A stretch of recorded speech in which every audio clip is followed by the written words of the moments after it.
Elle n'avait que 19 ans lorsqu'elle fut forcée d'épouser un milliardaire de 49 ans. Lors de sa nuit de noces, elle tremblait, certaine d'être marquée à jamais. Mais ce qu'il fit en entrant dans cette chambre fut le début de quelque chose que même le destin n'aurait osé prédire. Entre silence, promesse tacite et l'arrivée d'un bébé inattendu, elle découvrit que l'amour peut éclore là où la douleur pensait avoir gagné. Mais ce qui arriva ensuite, personne n'aurait pu l'imaginer. Si cette histoire vous a touché, laissez un like, abonnez-vous à la chaîne et dites-nous en commentaire d'où vous nous écoutez. C'est votre soutien qui fait vivre cette chaîne. L'odeur âcre de l'antiseptique persistait dans l'air, s'accrochant au mur de la chambre d'hôpital, tel un rappel important que la vie s'échappait.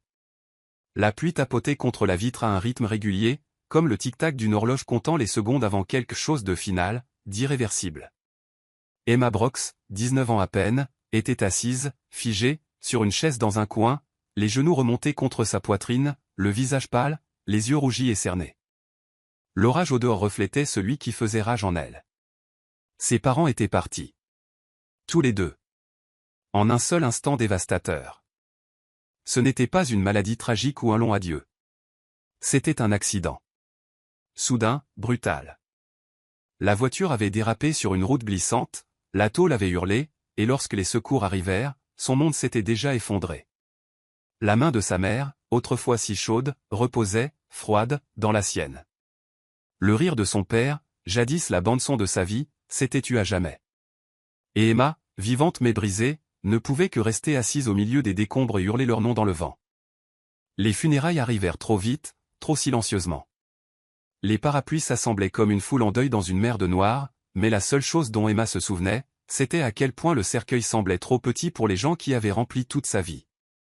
Les gens murmuraient leurs condoléances, la serraient trop fort dans leurs bras et évitaient de croiser son regard. Que pouvait-il dire à quelqu'un qui avait tout perdu? Puis vint la paperasse. La maison, sa maison d'enfance, remplie d'amour, de pancakes du dimanche et d'histoires avant de dormir, allait être vendue. Des dettes, expliqua l'avocat avec un détachement mécanique, des prêts en cours, des factures médicales impayées. Oh, vous serez placé sous la garde de vos plus proches parents, dit-il en faisant glisser des documents vers elle du même ton qu'on utiliserait pour parler des courses. Votre oncle et votre tante, Walter et Helen Dawson, ont accepté de vous recueillir. Accepté. Comme si elle était un animal errant recueilli par pitié. Le domaine des Dawson se dressait à l'autre bout de la ville, élégant et distant, perché sur une colline, avec ses grilles en fer forgé et ses haies parfaitement taillées. Mais la beauté n'était qu'une façade. Emma le sentit à l'instant où elle entra. L'air froid, stérile, la façon dont le sourire d'Hélène n'atteignait jamais ses yeux, le signe de tête rigide que Walter lui fit en guise de bienvenue. Ce n'était pas un foyer.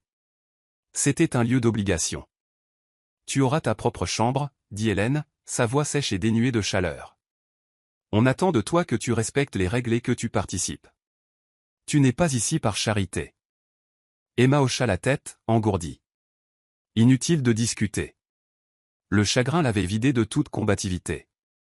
Sa chambre était spacieuse mais sans âme. Du mobilier ancien, de lourds rideaux qui bloquaient la lumière. Aucune trace de confort. Sa valise resta fermée dans un coin tandis qu'elle s'asseyait sur le bord du lit, fixant le mur. Le silence était suffocant. Les jours suivants se confondirent. Hélène déléguait les corvées avec une précision militaire. Walter remarquait à peine son existence, sauf si on avait besoin d'elle pour les apparences, servir le thé, aider au dîner, classer des dossiers. Tu dois mériter ta place ici, lui rappela froidement Hélène. Rien n'est gratuit dans la vie. Emma obéissait, toujours silencieuse, toujours invisible. Elle apprit vite à être transparente, à parler bas, à anticiper les besoins avant qu'ils ne soient exprimés, à hocher la tête avec gratitude même quand son âme souffrait de solitude. Son chagrin, au lieu d'être apaisé, fut enterré sous des couches d'attente. Les nuits étaient les plus dures. Dans l'obscurité de sa chambre, Emma serrait la seule chose qui lui restait, une photographie de ses parents. Elle était délavée et cornée par les années, montrant un jeune couple tenant une version bambine d'elle-même, tout sourire et joie ensoleillée. Elle traçait le contour de leur visage du bout du doigt, murmurant des prières brisées. Vous me manquez. Je ne sais pas comment faire ça seul. S'il vous plaît, donnez-moi un signe que vous êtes toujours avec moi. Mais il n'y avait que le silence. Elle ne fut pas autorisée à retourner à l'école. Hélène affirma que c'était inutile. Tu seras bien assez tôt marié, dit-elle d'un ton critique un après-midi, comme si elle plantait une graine destinée à être ignorée jusqu'à ce qu'elle prenne racine. Emma fronça les sourcils mais ne répondit pas. Elle n'avait pas l'énergie d'être curieuse. Jusqu'à ce qu'une nuit, elle entende. Il était tard. La maison était tombée dans son silence habituel, et Emma, incapable de dormir, errait vers la bibliothèque. En passant devant le bureau de Walter, elle entendit des voix. Basses, pressantes. C'est notre porte de sortie, Hélène, tu le sais. Il est prêt à tout payer, toutes nos dettes. Il a déjà rédigé le contrat. Emma n'a pas besoin de savoir avant que ce soit réglé. Ce n'est pas comme si elle avait une meilleure option. Elle retint son souffle. Figée, elle se tenait devant la porte, son cœur battant à tout rompre dans ses oreilles. Elle ne voulait pas croire ce qu'elle venait d'entendre, mais une partie d'elle savait déjà. Le lendemain matin le confirma. Walter la convoqua dans le bureau. Hélène se tenait près de la fenêtre, les bras croisés, le visage sculpté dans la glace. Emma s'assit lentement, les mains tremblantes sur ses genoux. « Nous avons pris une décision, dit Walter sans préambule. Tu vas te marier. » Son souffle se coupa. « Quoi ? » Avec Monsieur Richard Hale, ajouta Hélène, sa voix tranchante. Un homme aux moyens considérables. Il a accepté d'éponger nos dettes en échange de ta main. Emma les regarda, incrédule. Mais je ne le connais même pas. Je ne peux pas. Ce n'est pas négociable, l'interrompit Walter. Tu n'as aucune perspective, aucun revenu. Tu vis ici parce que nous te le permettons. C'est ta chance de rembourser cette gentillesse. Sa bouche s'ouvrit, mais aucun son n'en sortit. Elle avait l'impression que le sol venait de disparaître sous ses pieds. Quel âge a-t-il, parvint-elle à murmurer. 49 ans, dit Hélène d'un ton neutre. Brillant, respecté, et désireux de vous offrir un avenir. Un avenir ? Cela ressemblait plus à une condamnation. Emma quitta le bureau des heures plus tard, hébétée. Les murs du domaine se refermaient sur elle comme une prison. Sa poitrine était oppressée par le poids de l'impuissance. Personne ne lui avait demandé ce qu'elle voulait. Personne ne s'en souciait. Sa vie était devenue une monnaie d'échange dans le jeu de quelqu'un d'autre. Ce soir-là, elle se tint devant le miroir et ne reconnut pas la fille qui la regardait. Ses joues étaient pâles, ses lèvres exsangues, ses yeux ternes. Ce n'était pas l'Emma vibrante et curieuse que ses parents avaient élevée. C'était une version façonnée par le chagrin, le silence et l'obéissance forcée. Dehors, l'orage revint. Le vent hurlait à travers les arbres comme un avertissement, et au plus profond d'elle-même, une petite voix s'éleva, faible mais stable. Ça ne peut pas être la fin de mon histoire. Les jours qui suivirent semblaient appartenir à la vie de quelqu'un d'autre. Emma les traversa comme une ombre, cousue au tissu du domaine Dawson, présente mais jamais vraiment vue. Elle se réveillait chaque matin dans un monde où sa voix ne comptait pas, et où son avenir avait été liquidé d'un simple trait de plume. Le mariage allait avoir lieu. Personne ne lui posa de nouveau la question. Personne n'avait besoin de sa permission. Hélène lui tendit un dossier 2 jours plus tard, fin et élégant, noué d'un ruban bleu. Ce sont les papiers officiels. L'annonce des fiançailles sera envoyée demain, dit-elle sans lui jeter un regard. Emma resta immobile dans le couloir, ses doigts engourdis alors qu'elle prenait l'enveloppe légère mais accablante. À l'intérieur se trouvaient les documents qui définissaient son destin. Contrat, accord de confidentialité, et même un planning pour les essayages et les répétitions. Tout était si organisé, si parfait, si terrifiant. Richard Hale. Le nom seul lui nouait l'estomac. Elle ne l'avait jamais rencontré. Elle n'avait pas vu de photo. Tout ce qu'elle savait, c'est qu'il avait 49 ans, qu'il était riche à n'en plus finir, et suffisamment influent pour faire disparaître les dettes de sa famille d'une simple signature. Que pouvait bien vouloir un homme comme lui d'une fille comme elle ? Que attendait-il ?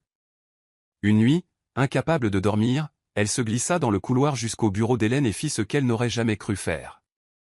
Elle ouvrit l'ordinateur portable d'Hélène. La culpabilité la piquait, mais la peur la poussait à avancer. Une recherche rapide révéla tout ce que les documents n'avaient pas dit.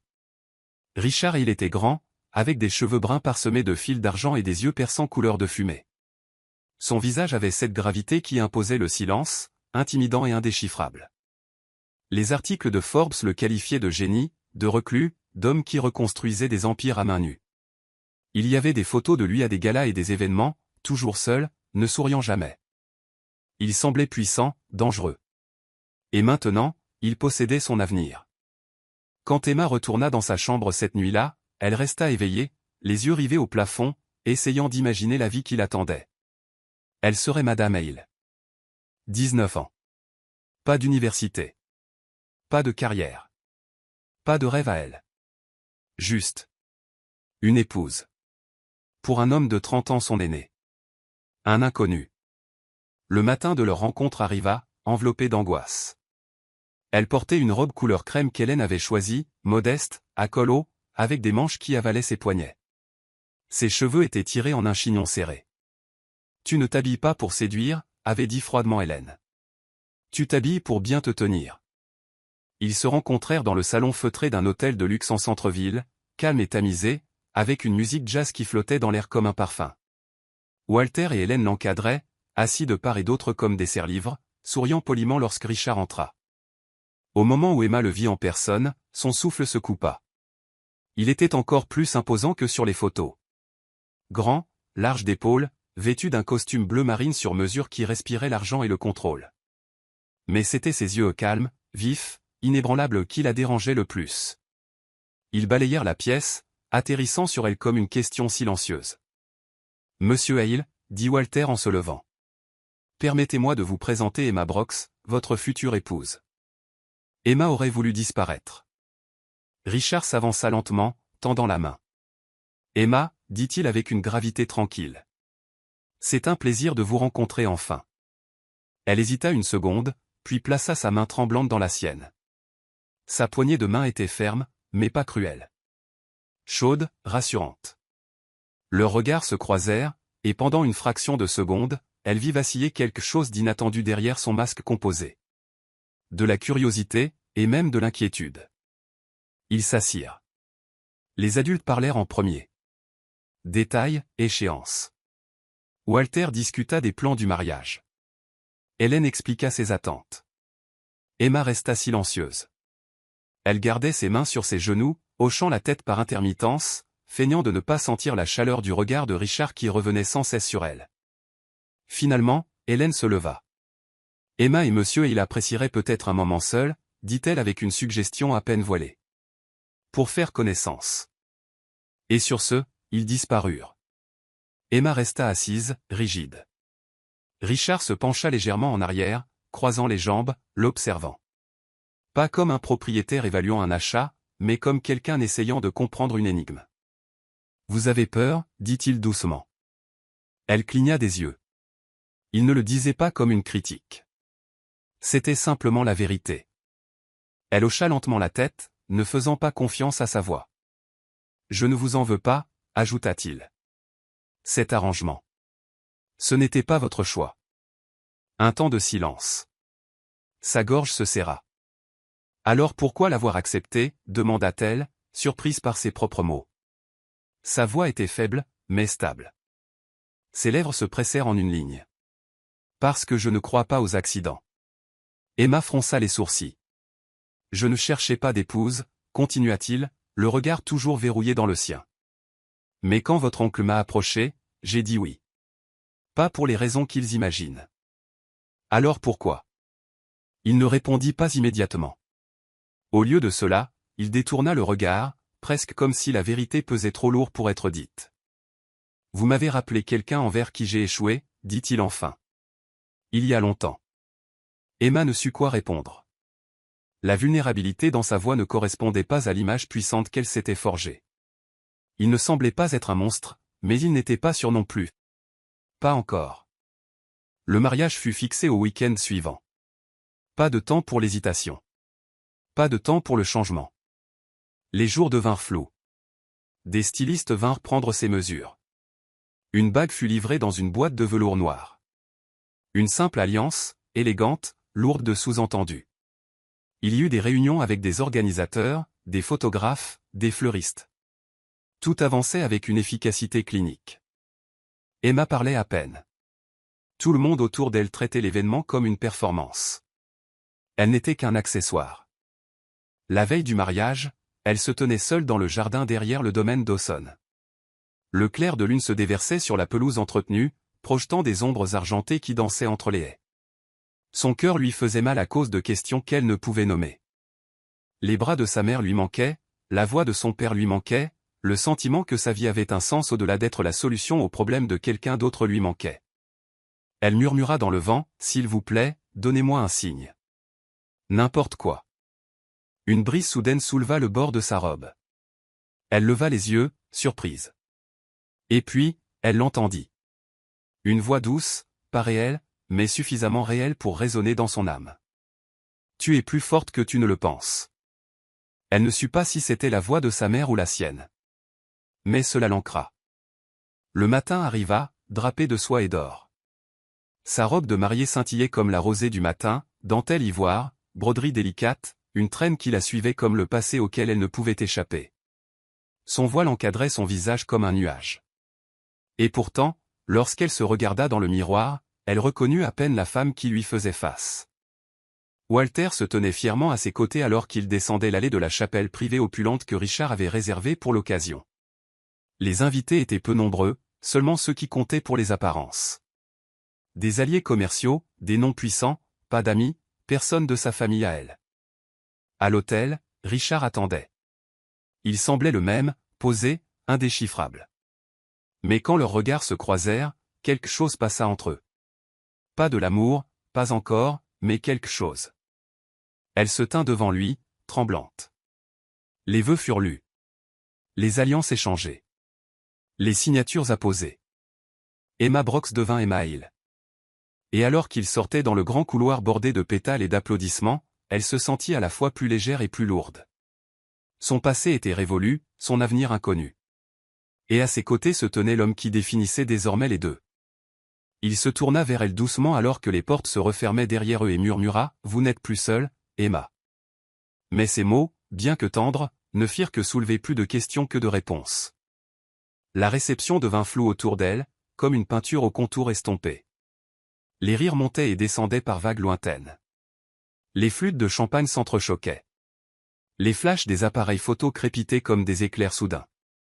Emma se tenait immobile au centre de tout cela, enveloppée de soie ivoire et d'attente polie, les mains jointes si fort devant elle qu'elles en tremblaient. Elle était mariée, maintenant. Les mots résonnaient dans son esprit comme un battement de tambour. Mariée. À un inconnu. À un homme de 30 ans son aîné qui avait désormais tous les droits de l'emmener dans son lit. Cette pensée lui noua la gorge. Tout le monde autour d'elle semblait ravi. Hélène planait à proximité, acceptant gracieusement les félicitations comme si elle avait orchestré une symphonie. Walter rayonnait comme un homme qui venait de conclure l'affaire de sa vie. Les invités riches, élégants, puissants chuchotaient derrière leurs mains sur la beauté de la mariée et le génie du marié. Emma n'entendait rien de tout cela. Tout ce qu'elle pouvait sentir, c'était le martèlement de son cœur dans ses oreilles. Richard se tenait à côté d'elle, la posture parfaite, une main vaguement posée au bas de son dos, l'autre tenant un verre auquel il touchait à peine. Il portait son costume comme une armure, taillé et précis, mais intouchable. Sa présence était magnétique mais aussi profondément troublante. Elle pouvait sentir la tension dans sa mâchoire, la retenue dans son immobilité. Et bien qu'il fût poli et posé, il ne l'avait pas regardée une seule fois dans les yeux depuis la fin de la cérémonie. Elle lui jeta un regard maintenant. Son profil était sculpté dans une pensée silencieuse, les coins de sa bouche neutre, indéchiffrables. À quoi pensait-il? Ressentait-il la même pression invisible qui montait à chaque heure qui passait, à chaque pas les rapprochant de cette nuit inévitable, sa nuit de noces? L'expression lui donna des frissons. Les discours commencèrent. Walter leva son verre et claironna avec fierté. À Emma et Richard. Puisse leur union être fructueuse et leur lien éternel. Il y eut des rires polis. Les verres se levèrent. L'estomac d'Emma se noua. Le banquet suivit. Des plats trop exquis pour être touchés furent servis par un personnel silencieux en gants blancs. Emma picorait sa nourriture, incapable de sentir le moindre goût, son esprit noyé de questions. Est-ce que ça arriverait ce soir? S'y attendrait-il? Prendrait-il ce qui lui appartenait? Car elle était à lui maintenant, n'est-ce pas? La pensée s'enroula dans sa poitrine comme un animal sauvage piégé. Elle s'excusa discrètement pendant le dessert. Personne ne le remarqua. Le couloir à l'extérieur de la salle de bal était vide, faiblement éclairé par des appliques dorées. Ses talons claquaient doucement sur le marbre alors qu'elle errait vers la grande fenêtre donnant sur les jardins. Le clair de lune drapait la pelouse d'argent, calme et intacte, si différent de ce qui l'attendait derrière les murs. Elle s'appuya contre la vitre froide, son souffle embuant un petit cercle sur la surface. Elle était encore vierge, non par innocence ou naïveté, mais parce que la vie n'avait jamais laissé de place à la proximité. Ses parents avaient été protecteurs, et après leur perte, il n'y avait eu que la survie. Et maintenant, sa première expérience serait avec un homme qui ne l'aimait pas, qui ne la connaissait pas, qui avait acheté son avenir. Elle ne réalisa pas que des larmes coulaient sur ses joues avant de sentir la chaleur de l'une d'elles sur sa lèvre. Emma. La voix derrière elle la fit sursauter. Elle se tourna lentement. Richard se tenait dans le couloir. Son expression indéchiffrable, mais pas méchante. « Vous avez disparu, dit-il gentiment. Est-ce que ça va ? Elle hocha la tête rapidement. Trop rapidement. Oui, j'avais juste besoin d'un moment. Il s'approcha, ses chaussures silencieuses sur le tapis. Il était plus grand dans la pénombre, plus humain en quelque sorte, moins intimidant. Pourtant, elle enroula instinctivement ses bras autour d'elle. Richard l'observa une longue seconde. « J'imagine que cette journée a été éprouvante, dit-il. » Emma ne répondit pas. Il fit un autre pas, puis s'arrêta. « Je ne vous ferai pas de mal. » Ses yeux se levèrent vers les siens. Enfin, ils se regardèrent vraiment. Elle chercha sur son visage des signes de tromperie, mais tout ce qu'elle trouva, ce fut le silence, et autre chose, quelque chose de prudent. Un homme habitué au pouvoir, oui, mais aussi un homme qui avait appris la retenue à la dure. « Je ne sais pas à quoi m'attendre ce soir, murmura-t-elle. Il expira doucement, baissant le regard un instant. Puis il rencontra à nouveau le sien. « Il ne se passera rien ce soir que vous ne vouliez pas. Il ne se passera jamais rien entre nous si vous ne le voulez pas. » Emma cligna des yeux. « Je ne demande rien, ajouta-t-il. J'ai donné à votre oncle ce qu'il voulait, mais je ne l'ai pas fait pour vous posséder. Je l'ai fait parce que... Je ne sais pas, quelque chose en vous semblait important, réel. » Elle le dévisagea, sans voix. « Venez, dit-il gentiment. Laissez-moi vous ramener à la maison. » Le trajet jusqu'à son manoir fut silencieux.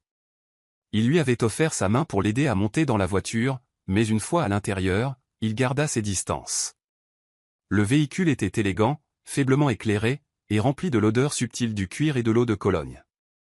Emma était assise, les mains jointes sur ses genoux, son voile retiré maintenant, ses cheveux tombant en douces vagues sur ses épaules. Elle se sentait comme une poupée de porcelaine, belle, habillée et fragile.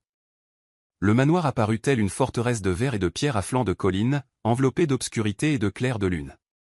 Alors qu'il franchissait les portes, la poitrine d'Emma se serra. Ça y est.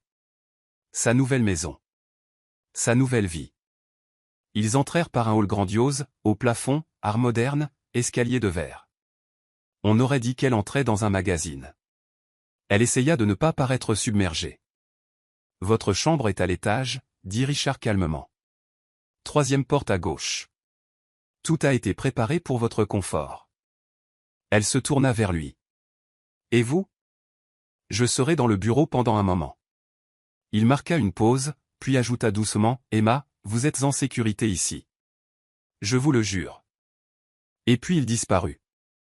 Emma monta lentement les escaliers, sa robe murmurant sur le sol derrière elle. Le couloir était bordé d'un éclairage doux et d'œuvres d'art discrètes. Quand elle atteignit la chambre, elle ouvrit la porte et se figea. C'était magnifique. Lumière douce. Couleur chaude. Un lit à baldaquin habillé de drap ivoire. Une coiffeuse avec un bouquet de lys frais. Même une petite bibliothèque nichée dans un coin. Cela ne ressemblait pas à une chambre d'amis. On aurait dit que quelqu'un avait essayé d'en faire la sienne. Il y avait un mot sur la table de nuit. Si vous avez besoin de quoi que ce soit, n'hésitez pas à appeler. Richard. Elle s'assit sur le bord du lit, ouvrit la fermeture éclair de sa robe et laissa le tissu glisser. Un peignoir en soie avait été préparé pour elle, doux contre sa peau. Elle se dirigea pieds nus vers la fenêtre et resta là un long moment, regardant l'horizon sombre, se demandant ce que cet homme voulait vraiment. Se demandant qui elle était maintenant. Sa nuit de noces était arrivée. Et pourtant, elle était seule. En sécurité, mais incertaine. Elle se tourna vers le lit, écarta les couvertures et s'y glissa. Son corps tremblait d'épuisement, mais le sommeil ne venait pas. Son esprit rejouait sa voix, ses mots, le calme constant dans ses yeux. Il ne l'avait pas touchée. Non pas parce qu'il ne le voulait pas, mais parce qu'il la respectait. Et cela, plus que tout, lui coupa le souffle. Quel genre d'homme achète une épouse et choisit ensuite de ne pas la réclamer? Et qu'est-ce que cela disait de l'orage qui se formait tranquillement dans sa propre poitrine? La lumière du matin filtrait doucement à travers les voilages, jetant des fils dorés sur le tapis moelleux de la chambre. Emma s'agita sous les lourdes couvertures, momentanément désorientée par la douceur inhabituelle du lit et le silence qui l'entourait. Pendant un instant, elle se demanda si tout ce qui s'était passé ou le mariage, la réception, le trajet dans la nuit n'avait été qu'un rêve intense et écrasant. Mais quand elle se redressa, la réalité l'accueillit comme un murmure. La robe qu'elle avait portée était pliée avec soin sur le fauteuil, le peignoir de soie enveloppait toujours ses épaules, et l'élégance tranquille de la pièce, avec ses tons ivoires et sa chaleur subtile, lui rappela qu'elle n'était plus chez les Dawson. Elle était chez lui maintenant le manoir de Richard Hale, la maison de son mari et pourtant, elle avait dormi seule, saine et sauve, intouchée. Elle posa une paume sur sa poitrine, essayant de calmer son cœur. Il n'y avait pas de coup à la porte, pas d'appel, personne ne la pressant de sortir du lit. C'était étrange, étranger, presque doux. Après s'être habillée, elle descendit le grand escalier, s'attendant à moitié à trouver Richard en train d'attendre, prêt à imposer son autorité, à affirmer son contrôle, à agir comme l'homme que tout le monde supposait qu'il était. Mais la maison était calme. Une domestique la salua dans le couloir, souriant avec un professionnalisme poli. « Bonjour, Madame Hale, dit-elle. Monsieur Hale est dans la véranda. Il m'a demandé de vous y conduire dès que vous seriez prête. » Madame Hale. Ce nom ne semblait toujours pas être le sien. Emma suivit la femme le long de couloirs élégants, où la lumière du soleil se déversait sur le parquet, et où des œuvres d'art bordaient les murs comme des pièces de musée. La maison était vaste, mais pas froide, moderne, mais pas impersonnelle. Elle remarqua des détails, une photo de famille ici, une horloge grand-père là, des choses qui laissaient entendre que Richard était plus que la richesse et le pouvoir. Lorsqu'elles atteignirent la véranda, la domestique ouvrit les portes vitrées et s'écarta. Richard se tenait au fond de la pièce, le dos tourné, le regard perdu sur le vaste jardin.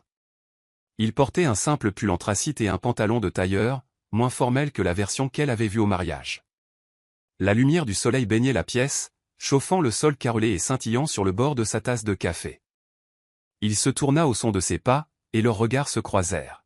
« Bonjour, dit-il, sa voix basse et égale. Emma hocha la tête.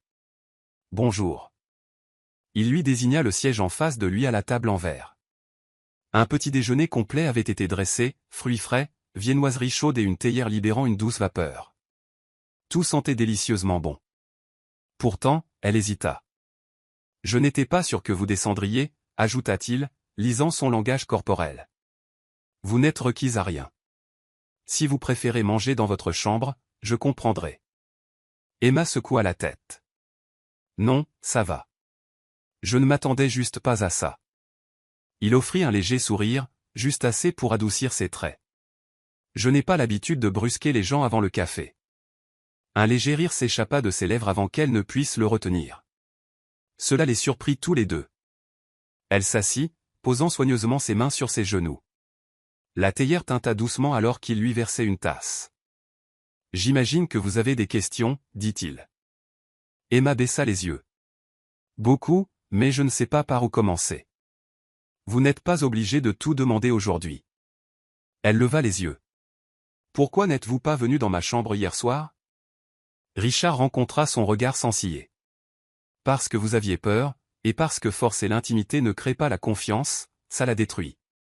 Je vous ai dit que ce mariage se ferait selon vos termes. Je le pensais. » Ces mots tombèrent dans le silence comme des pierres dans un étang, ondulant à travers sa peur soigneusement gardée. Personne ne lui avait jamais offert le contrôle auparavant. Personne ne l'avait jamais pensé. « Je ne sais pas comment faire, » admit-elle. Rien de tout ça. Il hocha la tête, pensif. Moi non plus. Cette réponse, si inattendue, la fit se pencher légèrement en avant. Mais c'est vous qui avez proposé l'arrangement. Il but une gorgée de café. J'y ai consenti. Il y a une nuance. Votre oncle m'a approché avec une transaction. Mais quand j'ai vu votre nom, je me suis souvenu l'avoir entendu il y a des années. Votre père a un jour fait affaire avec une société dans laquelle j'avais investi. Il a parlé de vous, juste en passant. Vous a appelé sa lumière, sa joie. Emma déglutit difficilement. Richard posa sa tasse. Je pensais faire quelque chose d'honorable, mais je n'avais pas réalisé à quel point cela vous affecterait profondément, à quel point cela semblerait déplacé. Une pause. Sa voix s'adoucit. Je ne savais pas que vous me hanteriez. Son souffle se coupa. Ils restèrent assis dans ce silence, ni l'un ni l'autre prêt à le dépasser, ni l'un ni l'autre voulant le briser. Quand le petit déjeuner se termina, Richard se leva et se dirigea vers la fenêtre. « J'ai des réunions cet après-midi, dit-il. Mais la maison est à vous. Explorez-la. Ou pas reposez-vous. Promenez-vous dans les jardins. Ou lisez à la bibliothèque. Vous ne me devez rien. » Emma hésita, puis demanda, « Et ce soir ?» Il se tourna, soutenant son regard. « C'est toujours votre choix. » Il la laissa avec ça. Les heures passèrent en douce découverte. Emma déambula dans des couloirs bordés de vieux livres, de tapis moelleux et de fenêtres ouvertes sur le soleil. Elle trouva un piano dans l'une des pièces latérales, intact, mais parfaitement accordé. Elle fit courir ses doigts sur les touches mais ne joua pas. Elle n'était pas encore prête. Dans l'après-midi, une gouvernante lui apporta des vêtements de rechange, simples, élégants, et un mot écrit de la main de Richard. « Vous êtes libre ici. Commencez comme vous en avez besoin. » Personne ne lui avait jamais écrit quelque chose d'aussi simple, et pourtant si gentil. Le soir venu, Emma était assise seule dans le jardin, regardant le coucher de soleil peindre le ciel de nuances d'or et de corail. Son cœur était calme. Pas entier, pas guéri, mais il ne tremblait plus. L'heure du dîner arriva, et Richard rentra. Ils mangèrent dans la salle à manger, plus calme que la véranda, éclairée par des appliques chaudes et la lueur des bougies. La nourriture était exquise, mais le silence entre eux avait plus de saveur que tout ce qu'il y avait dans les assiettes. Après, alors qu'elle se tenait dans le couloir, ne sachant si elle devait retourner dans sa chambre ou attendre qu'il dise quelque chose, Richard parla enfin. « Je lirai dans le bureau, dit-il, si vous souhaitez vous joindre à moi. » Emma hocha la tête, le cœur incertain mais les jambes en mouvement. Le bureau était tapissé de volumes reliés en cuir et de cartes encadrées. Un feu crépitait dans le coin. Richard était assis dans un fauteuil profond, un livre reposant dans une main. Il désigna le fauteuil en face de lui. Elle s'y laissa tomber lentement. Ils ne parlèrent pas. Ils n'en avaient pas besoin. Ils lisaient. Elle regardait les flammes, et quelque chose dans l'immobilité entre eux semblait juste. Quand l'heure se fit tardive, Richard se leva. « Je vais vous raccompagner à votre chambre, » proposa-t-il. Elle hésita, puis hocha la tête. Devant sa porte, il s'arrêta. « Bonne nuit, Emma. » Elle rencontra ses yeux, sa voix à peine un murmure. « Merci. » Il ne demanda pas pourquoi. Il inclina simplement la tête et s'éloigna. À l'intérieur, alors qu'elle était à nouveau couchée sous les couvertures, la chambre semblait différente. Pas seulement sûre, mais sienne. Et dans le silence de la nuit, une prise de conscience éclata dans sa poitrine, non invitée mais indéniable. Elle n'avait plus peur de lui. Mais ce qu'elle craignait maintenant, c'était le sentiment qui commençait à remplacer cette peur. Les jours qui suivirent se déroulèrent comme les pages d'un livre qu'Emma n'aurait jamais imaginé vivre. Chaque matin, le soleil se déversait par ses fenêtres comme une douce invitation. Pas de cris, pas d'exigence, pas de mots tranchants fendant l'air. Le silence dans le manoir n'était pas oppressant comme il l'avait été chez son oncle et sa tante. Ici, le silence était un espace. Un espace pour respirer, pour ressentir, pour exister. Et lentement, incroyablement, elle commença à s'installer. Au début, c'était subtil. Elle ne se réveillait plus en sursaut au milieu de la nuit. Ses épaules n'étaient plus constamment tendues. Ses pas dans les couloirs devinrent plus assurés, et elle cessa de tressaillir chaque fois que quelqu'un l'appelait par son nom. Richard tint parole. Il restait une présence, stable, silencieuse et retenue. Il ne la surveillait pas. Il ne remettait pas en question ses mouvements. Au lieu de cela, il lui laissait de l'espace, comme s'il sentait que la liberté était quelque chose dont elle avait plus besoin que de réponses. Pourtant, il était partout, par petites touches. La bibliothèque avait des fleurs fraîches chaque matin, des lys et des pivoines, ses préférés. Une note avait été laissée sur sa table de nuit un soir. Il y a un piano dans l'aile ouest si jamais vos doigts se souviennent comment jouer. Le personnel de cuisine préparait toujours le thé comme elle l'aimait, fort avec du miel, même si elle ne l'avait jamais demandé à voix haute. Il observait, mais pas comme les autres l'avaient fait. Pas avec attente. Pas avec contrôle. Avec attention. Et cela la troublait plus que n'importe quelle affection forcée n'aurait pu le faire. Un après-midi, alors que la lumière d'automne se déversait dans la véranda, Emma se retrouva blottie dans un coin de la pièce avec un livre qu'elle ne lisait pas. Ses yeux dérivèrent vers le jardin extérieur, où les feuilles dorées tombaient paresseusement des arbres. Le vent murmurait à travers les branches comme une berceuse. Et pour la première fois depuis des semaines, sa poitrine ne ressemblait plus à un champ de bataille. Elle expira lentement. Était-ce cela, la paix? Plus tard ce soir-là, elle entra pieds nus dans la cuisine, curieuse de l'odeur qui flottait dans la maison. L'une des chefs, une femme plus âgée aux yeux bienveillants, sourit en la voyant. « Bonsoir, Madame Hale, dit-elle. Emma lui rendit son sourire timidement. « Juste Emma. »« Voulez-vous goûter la tarte aux pommes » demanda la femme. « C'est l'une des préférées de Monsieur Hale. » Emma hésita, puis hocha la tête. Alors qu'elle prenait la première bouchée, une chaleur se répandit dans sa poitrine. Pas à cause du dessert, bien qu'il fût délicieux, mais à cause de quelque chose de plus profond. Quelque chose qui murmurait, « Tu as le droit d'être ici. » Elle retourna au bureau cette nuit-là. Richard était déjà là, assis dans son fauteuil habituel près du feu, en train de lire. Il leva les yeux lorsqu'elle entra. « Vous êtes venu. » Elle offrit un petit sourire et traversa la pièce, s'asseyant à nouveau en face de lui. Aucun mot ne fut échangé pendant un long moment.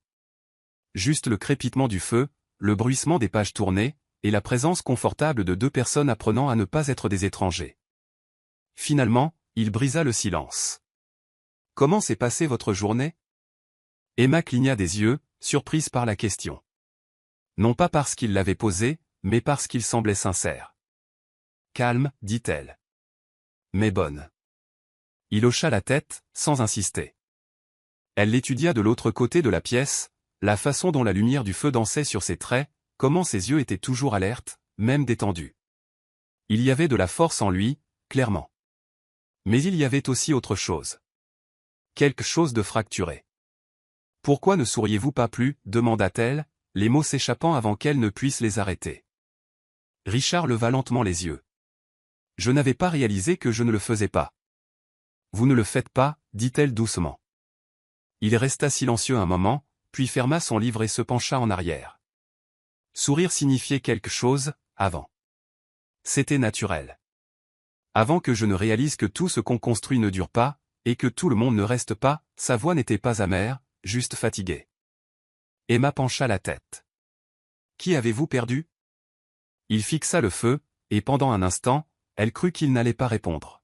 « Mon jeune frère, dit-il enfin. Il y a des années. Accident de voiture. J'étais censé aller le chercher ce jour-là, mais une réunion s'est prolongée. Il a pris sa voiture. » Le souffle d'Emma se coupa. Je pensais que si je construisais suffisamment de pouvoir, suffisamment de murs, rien ne pourrait plus me blesser comme ça. Sa voix se fit plus basse. Mais le chagrin ne respecte ni l'argent, ni le pouvoir. Il l'attend, c'est tout. Sa gorge se serra. Elle ne répondit pas avec des mots. Au lieu de cela, elle attrapa sa tasse de thé, ses doigts tremblant légèrement, et but une gorgée pour masquer l'émotion qui montait en elle. Il le remarqua. « Je suis désolé, dit-il. Ce n'est pas exactement une conversation légère. »« Non, » répondit-elle d'une voix douce. « C'est réel. Je comprends aussi la perte. » Leurs regards se croisèrent dans la lueur de la cheminée, et quelque chose bascula. Pas de façon spectaculaire, pas comme le tournant d'une clé, mais plutôt comme la craquelure d'une vieille glace. Silencieux, lent, inévitable. Le lendemain matin, Emma déambula dans le jardin. L'air était vif. Les roses commençaient à se faner légèrement, touchées par le changement de saison. Elle se retrouva assise sur le banc près du centre, les bras croisés, regardant un oiseau se poser sur le bord de la fontaine. Derrière elle, des bruits de pas. Elle se tourna. Richard. Vous trouvez toujours les endroits calmes, dit-il, les mains dans les poches. Ce sont les seuls qui ont un sens, répondit-elle. Il s'assit à côté d'elle, ni trop près, ni trop loin. Pendant un moment, aucun ne parla. La fontaine bouillonnait doucement derrière eux. J'avais l'habitude de venir ici quand je ne savais pas quoi faire, dit-il. C'est toujours le cas. Emma le regarda. Vous vous sentez perdu, parfois? Il sourit faiblement. Plus que je ne l'admets. Elle hésita. Vous ne ressemblez pas à quelqu'un qui doute de quoi que ce soit. C'est ça, le piège, murmura-t-il. On peut avoir l'air posé tout en s'effondrant de l'intérieur. Une pause. Puis elle dit, je me suis senti en sécurité, ici. Je ne m'y attendais pas. Il la regarda alors. Vraiment. Bien. C'est tout ce que j'ai toujours voulu. Leurs regards se verrouillèrent, et le souffle d'Emma se coupa. Car il y avait quelque chose dans ses yeux maintenant qui n'y était pas auparavant. Pas seulement de la curiosité, pas seulement de la douceur. Quelque chose comme de la vénération. Elle se leva brusquement, submergée. Je devrais rentrer. Il se leva aussi. Bien sûr. Ils retournèrent en silence, côte à côte. Et juste avant qu'ils n'atteignent la porte, il dit doucement, Emma, si jamais le silence vous semble trop assourdissant, vous pouvez parler. Je vous écouterai toujours. Cette nuit-là, elle retourna au piano. Ses doigts, hésitant au début, touchèrent les touches comme pour saluer un vieil ami. Une mélodie émergea. Douce, brisée, incertaine. Mais alors qu'elle jouait, ses mains se souvinrent. Et pour la première fois depuis la mort de ses parents, elle se sentit à nouveau connectée à eux. À travers la musique qu'ils avaient autrefois aimée. À travers le son qui avait rempli son enfance. Richard passa devant l'encadrement de la porte. Il n'entra pas. Il écouta, simplement. Et Emma continua de jouer. À cet instant, quelque chose d'indicible passa entre eux. Une compréhension étrange, silencieuse. Un espace partagé non par obligation, mais par choix. Et dans cet espace, Emma réalisa quelque chose qui lui fit mal à la poitrine. Elle n'avait pas envie de partir. Il y avait quelque chose dans le silence entre eux qui ne semblait plus vide. Il flottait doucement dans l'air. Entre les regards matinaux échangés autour d'un thé. Entre de brèves promenades dans le jardin. Entre les dîners partagés à la lueur des bougies, où aucun ne ressentait le besoin de combler le vide par des mots. Emma commença à réaliser que ce n'était pas un silence né de l'inconfort. C'était quelque chose de plus doux. Un calme bâti sur le respect mutuel. Sur l'immobilité. Sur l'observation sans le besoin de prendre. Elle n'avait jamais expérimenté ce genre de silence auparavant. Chez les Dawson, le silence avait été acéré, lourd, punitif. Il hurlait le rejet, le jugement, les menaces tacites. Mais ici, dans le manoir de Richard Hale, le silence avait un poids différent. Il n'exigeait pas. Il invitait. Et lentement, sans s'en rendre compte, Emma commença à rechercher sa présence. Elle commença à remarquer la façon dont il entrait dans une pièce. Sans hâte, déterminé, calme. La façon dont il lui laissait toujours de l'espace, mais n'abandonnait jamais l'atmosphère. Il ne la surveillait pas. Mais elle le sentait. Comme une gravité qu'elle n'avait pas demandée, mais qu'elle ne pouvait nier. Parfois, elle se surprenait à errer dans les couloirs au crépuscule, espérant le croiser. Parfois, il était déjà dans le bureau, lisant près du feu, et elle entrait silencieusement pour s'asseoir en face de lui avec son propre livre. Elle ne lisait pas toujours. Parfois, elle se contentait de le regarder. Et il la laissait faire. Il y eut une nuit, froide et vive, où le feu crépitait plus fort que d'habitude, et Emma brisa le silence avec un souvenir. Ma mère me tressait les cheveux tous les matins, dit-elle doucement. Même quand j'étais trop vieille pour ça. Elle disait que c'était sa façon de me rappeler qu'on prenait soin de moi. Richard leva les yeux de son livre, ses yeux se posant doucement sur elle. Vous parlez d'elle comme si elle était encore proche. Elle l'est, murmura Emma. Dans les moments calmes, quand je joue du piano, quand je sens la cannelle, quand je marche pieds nus sur le sol froid. Elle fit une pause. Ce sont les petites choses qui restent, hocha-t-il la tête. Oui, ce sont les petites choses qui nous façonnent. Il y eut une longue pause. Elle sentait son regard posé sur elle, sans pression, sans exigence. Juste là. Elle baissa les yeux sur ses mains. Parfois, j'ai peur que si j'arrête de me souvenir d'elle, je me perdrai aussi. Il posa son livre. Vous n'êtes pas qui vous êtes parce qu'elle vous tressait les cheveux, Emma. Vous êtes qui vous êtes à cause de l'amour profond que vous lui portiez. Ce genre d'amour ne disparaît pas. Il devient une partie de vous. Ces mots brisèrent quelque chose en elle, doucement, comme s'ils attendaient d'être entendus. Cette nuit-là, lorsqu'elle retourna dans sa chambre, elle pleura.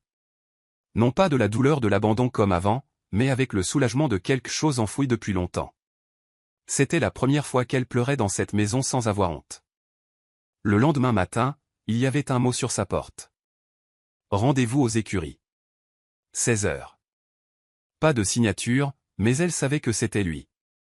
Les écuries étaient nichées à l'autre bout du domaine, au-delà des haies taillées et des sentiers de marbre. Elle ne s'était jamais aventurée aussi loin. Quand elle arriva, elle trouva Richard déjà là, debout à côté d'une jument alezane au tempérament calme et aux yeux doux. « Je pensais qu'elle vous plairait, dit-il en lui tendant les rênes. Elle s'appelle Isla. Emma hésita. Je n'ai jamais monté. Alors je vais vous apprendre. Elle le regarda avec scepticisme. Il sourit, un vrai sourire cette fois, subtil mais chaleureux. J'irai doucement. Et il le fit. Pendant l'heure qui suivit, sous la teinte dorée de la fin d'après-midi, il la guida à travers les bases, comment s'asseoir, comment tenir les rênes, comment faire confiance à l'animal sous elle. Sa main se posa sur son dos plus d'une fois, la stabilisant mais sans jamais s'attarder. Sa voix était basse, calme, instructive. Elle n'avait pas autant souri depuis des semaines. Quand elle descendit enfin, les jambes un peu tremblantes, elle se tourna vers lui et dit, presque à bout de souffle, « Je ne pensais pas que je pouvais faire ça. » Vous êtes plus forte que vous ne le pensez, dit-il, sans hésitation. Elle chercha dans ses yeux de l'ironie, de la flatterie, n'importe quoi de préparé, mais ne trouva que la vérité. Plus tard ce soir-là, elle se tenait devant son miroir, se brossant lentement les cheveux. Pour la première fois, elle remarqua quelque chose de différent dans son reflet. Ses yeux étaient moins sur la défensive, ses épaules moins tendues. Il y avait à nouveau des couleurs sur ses joues, une étincelle, faible mais réelle. Il ne m'a pas seulement donné de l'espace, pensa-t-elle. Il m'a donné la permission d'exister. Cette prise de conscience lui fit mal à la poitrine, de la meilleure et de la pire des façons. Les jours suivants apportèrent d'autres échanges feutrés. Il lui apprit à faire l'expresso comme il l'aimait. Elle lui montra comment tresser le pain comme sa mère le faisait autrefois. Une nuit, alors que le courant vacillait pendant un orage, ils allumèrent des bougies et s'assirent dans la bibliothèque, lisant de la poésie à voix haute à tour de rôle. Elle lisait Emily Dickinson. Il lisait René Maria Rilke. Et entre les vers, leurs regards se croisaient de plus en plus fréquemment, jusqu'à ce que détourner les yeux semble anormal. Un après-midi, elle entra dans la salle de musique et le trouva assis sur le banc du piano, la tête légèrement inclinée, les doigts hésitants au-dessus des touches points et la traduction utilise le passé simple pour la narration, comme il est d'usage dans la littérature française, et le vouvoiement, vous, pour marquer la distance initiale entre les personnages, qui se transformera en tutoiement, tu, après leur rapprochement. Vous jouez, demanda-t-elle doucement. Il leva les yeux, un peu surpris. Pas très bien. Elle sourit. Montrez-moi. Il joua quelques notes, maladroites, incertaines, puis s'arrêta. Emma s'assit à côté de lui, leurs épaules se frôlant à peine. Elle plaça ses mains sur les siennes et murmura, « Tenez, comme ceci. » Leurs doigts bougèrent ensemble, lents, mal assurés, intimes. Elle sentit son souffle se couper une fois, et le sien aussi. Quand la mélodie s'acheva, elle ne s'éloigna pas. Il la regarda alors, non pas avec gratitude ou curiosité, mais avec un désir ardent, et cela la terrifia. Elle se leva brusquement. Je devrais aller m'occuper du dîner. Il ne la retint pas. Mais cette nuit-là, elle ne put trouver le sommeil. Elle ne cessait d'entendre la mélodie qu'ils avaient jouée, de rejouer le moment où leurs mains s'étaient touchées, de se demander ce qui se serait passé si elle ne s'était pas retirée. Il n'y avait aucune pression de sa part, aucune attente. Mais quelque chose avait basculé. Pas avec des mots, ni des déclarations, mais dans la façon dont son cœur s'emballait quand il entrait dans une pièce, dans la façon dont elle remarquait son rire, rare et grave, dans la façon dont il la regardait, non comme une possession, mais comme une personne, une femme. Et elle n'avait plus peur de lui. Ce qu'elle craignait désormais, c'était de voir à quel point elle commençait à espérer. Les soirées étaient devenues plus fraîches. L'automne s'insinuait par les fenêtres avec sa lumière dorée et sa brise vive, et Emma se surprenait à chercher des pulls et des châles, petit rituel qui faisait que le manoir ressemblait davantage à un foyer. Le monde extérieur changeait, et quelque chose en elle changeait aussi. Pas d'un coup, mais tranquillement, doucement, comme le lent déploiement de pétales qui s'étaient autrefois refermés contre le froid. Elle ne savait pas quand cela avait commencé. Peut-être était-ce dans le jardin, quand Richard l'avait observé avec quelque chose de tendre dans les yeux. Peut-être était-ce lorsque leurs mains s'étaient effleurées sur les touches du piano, ou peut-être la façon dont il l'avait écouté, non pas comme quelqu'un qui attend son tour pour parler, mais comme quelqu'un qui voulait comprendre. Ce qu'elle savait, c'était ceci, elle n'avait plus l'impression d'être une invitée dans sa propre histoire. Ce fut un mardi soir que l'atmosphère changea de nouveau. Le dîner avait été calme, mais pas tendu. Richard l'avait préparé lui-même, chose qu'il faisait rarement. De simples pâtes avec des légumes rôtis, du pain à l'ail, et une bouteille de vin rouge qu'il insista pour qu'il partage. Il y avait une certaine maladresse dans sa façon de se mouvoir dans la cuisine qui fit sourire Emma. Il ne prétendait pas être parfait. Il ne se cachait pas derrière sa richesse. Il était humain. Après, ils se retirèrent dans le salon près de la cheminée. Pas de livres ce soir-là. Juste deux, et la chaleur du feu qui crépitait entre eux. Emma se blottit à une extrémité du canapé, les jambes repliées sous elle, ses doigts serrés autour de son verre de vin.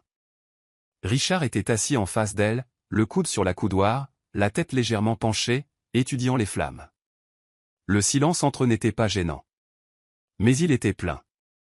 Plein de questions qu'aucun n'avait posées. De sentiments qu'aucun n'osait nommer. Finalement, ce fut Emma qui parla.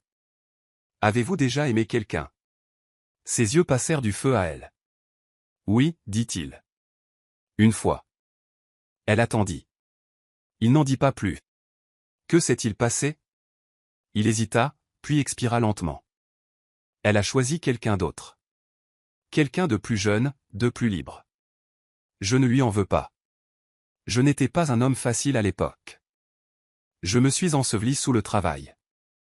J'essayais d'échapper au chagrin d'avoir perdu mon frère. Et peut-être qu'en chemin, j'ai oublié comment vivre. Le regard d'Emma s'adoucit. Vous n'êtes plus cet homme, dit-elle calmement. Non, admit-il. Mais parfois je me demande si cette version de moi ne s'attarde pas encore dans le miroir. Elle baissa les yeux. Je pense que nous portons tous des morceaux de notre passé. Même ceux que nous essayons d'enterrer. Un temps de silence. Puis, avant qu'elle ne puisse se retenir, les mots sortirent. Ma tante me disait que j'étais un fardeau. Que mes parents m'avaient trop gâté. Qu'ils ne m'avaient laissé que des dettes et des ennuis. La mâchoire de Richard se contracta, mais il ne dit rien. Il la laissa parler. Elle disait que je n'arriverais jamais à rien. Que je devrais être reconnaissante que quelqu'un comme vous accepte de me prendre. Richard posa son verre. Ce n'est pas pour ça que je vous ai épousé. Je sais, dit-elle, mais je ne le savais pas au début. Sa voix vacilla. Il y a eu des nuits où je pensais que peut-être je le méritais. D'être vendu. De ne pas être désiré. Je n'arrêtais pas de me demander ce que j'avais fait de mal pour me retrouver si seul. Richard se pencha en avant, la voix basse. Emma, rien de tout cela n'est de votre faute. Elle hocha la tête, mais les larmes montaient déjà à ses yeux. Je n'ai jamais dit ça à voix haute, murmura-t-elle. Il ne parla pas. Ne bougea pas. Il se contenta de la regarder avec une profondeur qui lui donna le sentiment d'être complètement vu. Elle essuya rapidement sa joue. Je suis désolé, je ne voulais pas, ne vous excusez pas, interrompit-il doucement. Pas pour vos cicatrices. Emma déglutit difficilement. Alors il fit quelque chose d'inattendu. Il plongea la main dans le col de son pull et en sortit une fine chaîne. Au bout de celle-ci se trouvait une bague en argent usé. Il la tint dans sa main, la regardant un long moment. Mon frère la portait tous les jours. Je l'ai gardée après sa mort. Sa voix était calme, mais quelque chose brillait en dessous. Je la porte toujours. Non pas parce que je ne peux pas tourner la page, mais parce que je ne veux pas oublier à quel point je l'aimais. À quel point je l'aime toujours. Emma regarda ses doigts se refermer sur la bague. Nous portons tous des fantômes, continua-t-il. Mais si nous les laissons marcher à nos côtés au lieu de derrière nous, peut-être qu'ils cessent d'être si lourds. Elle cligna des yeux, le souffle coupé. Merci de m'avoir dit ça, dit-elle. Il leva les yeux vers elle. Merci de m'avoir fait confiance. Cette nuit-là, elle ne retourna pas immédiatement dans sa chambre. Ils restèrent assis sur le canapé jusqu'à ce que le feu faiblisse, enveloppés dans un silence qui n'était plus plein de distance, mais de quelque chose de tout autre. Une vulnérabilité partagée. Avant de se lever pour partir, elle se tourna vers lui et demanda « Pourquoi avez-vous vraiment accepté de m'épouser ?» Il croisa son regard. « Parce que quand j'ai vu votre nom, quelque chose en moi a dit oui avant même que je comprenne pourquoi. » Elle pencha la tête, confuse. « Vous ne me connaissiez pas, je n'en avais pas besoin, dit-il. Ce n'était pas de la logique, c'était de l'instinct. Et j'ai passé ma vie à ignorer mes instincts. Cette fois, j'ai écouté. » Emma ne put parler. Non pas parce qu'elle ne le voulait pas, mais parce que son cœur avait déjà répondu pour elle. Lorsqu'elle atteignit la porte de sa chambre, elle se retourna. « Bonne nuit, Richard. » Ses yeux ne la quittèrent pas, « Bonne nuit, Emma. » Cette nuit-là, elle ne pleura pas. Elle ne trembla pas. Elle resta couchée dans son lit, fixant le plafond, une main sur son cœur. Il battait régulièrement.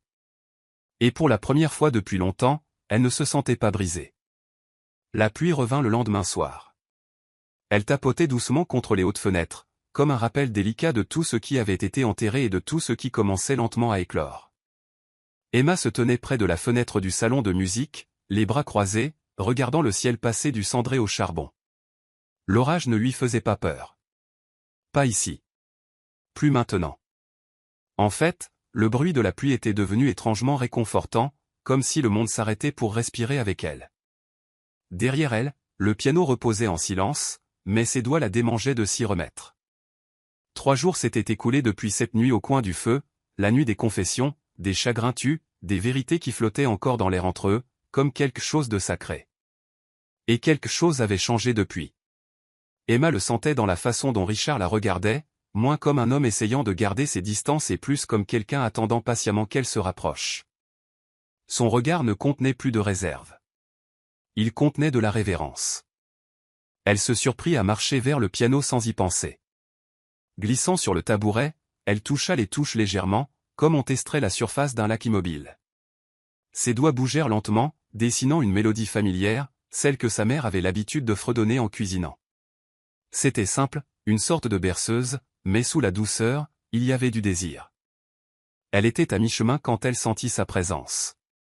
Richard se tenait dans l'embrasure de la porte, ne disant rien, écoutant simplement. Les ombres de la pièce s'étiraient entre eux comme des témoins silencieux. Sa présence ne la surprit pas, elle l'ancra. Elle continua à jouer.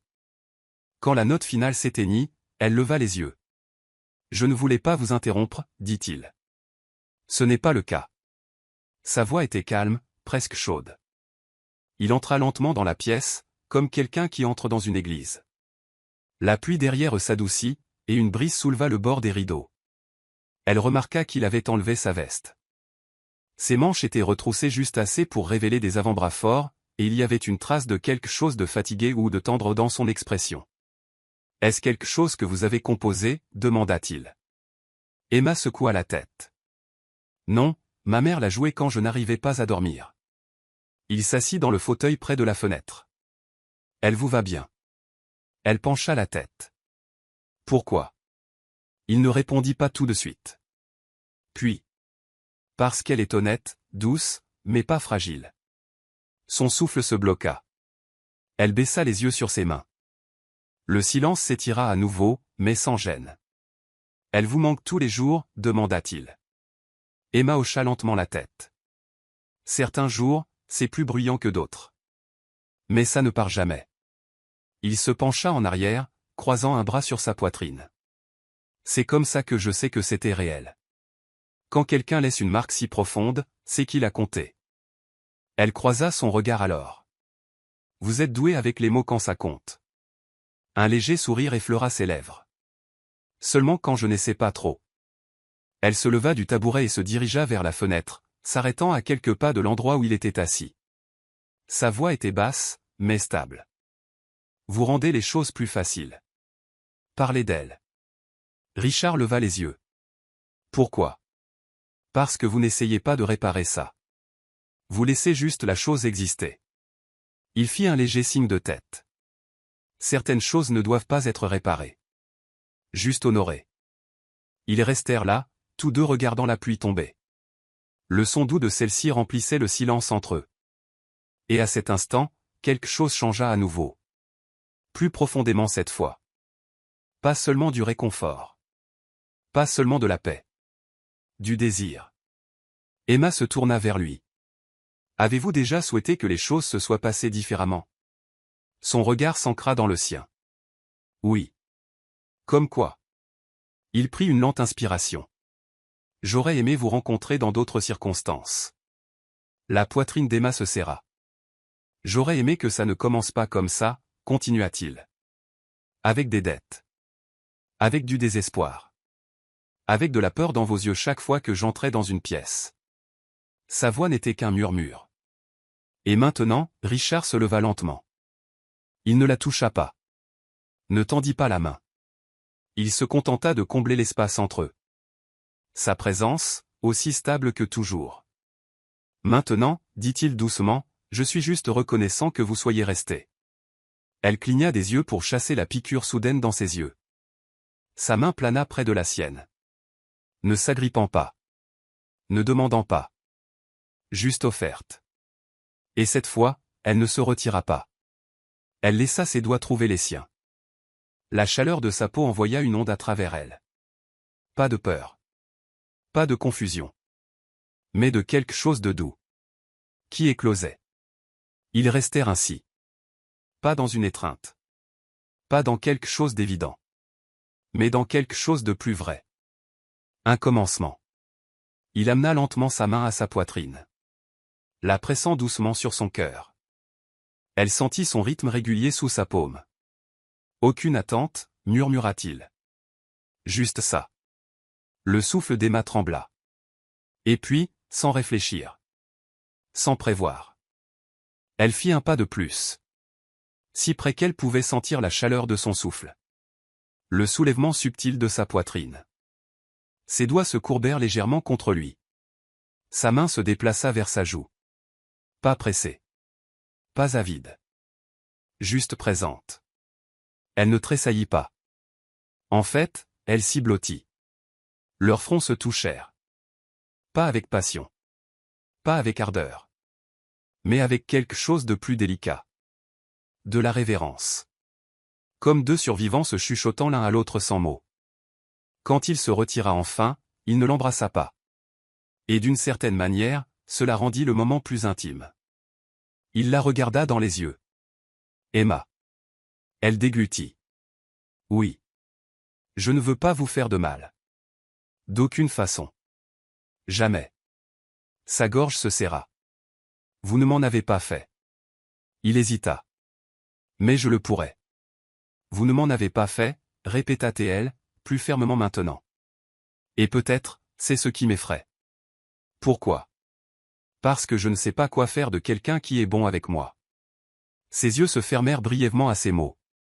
Puis il les rouvrit. Voix basse et brute. Laissez-moi vous montrer. Elle hocha la tête. Pas avec des mots. Mais avec le plus petit pas en avant. Ses bras trouvèrent sa taille.